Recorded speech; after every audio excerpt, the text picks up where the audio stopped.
तुम्ही कांतारा चित्रपट तर नक्कीच पाहिला असेल, ज्यात आपल्या परंपरा, देवदेवता, राक्षस अशी अनेक रूपं दाखवली गेली होती.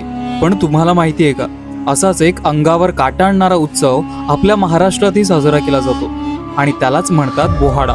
नमस्कार, मी हर्षित चुरी. बोहाडा हा आदिवासी आणि लोकसंस्कृतीशी जोडलेला पारंपरिक उत्सव आहे, जो 200 ते 300 वर्षांपासून महाराष्ट्रातील पालघर, ठाणे, नाशिक आणि जव्हार परिसरात मोठ्या उत्साहात साजरा केला जातो. या उत्सवात काही लोक देवी देवतांचे रूप घेतात, तर काही राक्षस, प्राणी आणि लोककथातील पात्र साकारतात. सप्तशृंगी, हनुमान, कालीमाता, महिषासूर, वाघदेव, खंडोबा, गावदेव अशा अनेक रूपांचे मोठमोठे मुखवटे घालून कलाकार सादरीकरण करतात.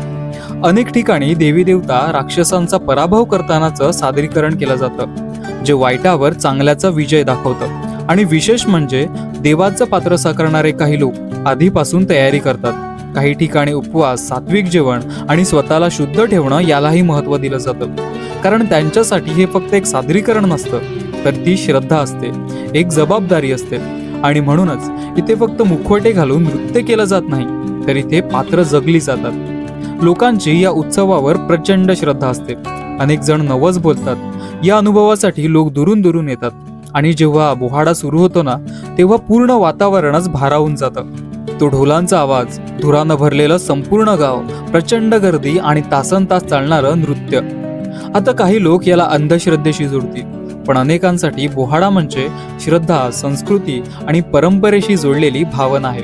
आणि कदाचित म्हणूनच हा उत्सव लोकांना मानसिकदृष्ट्याही सकारात्मक ऊर्जा देतो. बोहाडा हा फक्त एक उत्सव नाही, तर आपल्या संस्कृतीची ओळख आहे. तुम्ही बोहाडा उत्सव कधी प्रत्यक्षात अनुभवला आहे का? कमेंट करून नक्की सांगा आणि मला फॉलो करायला विसरू नका.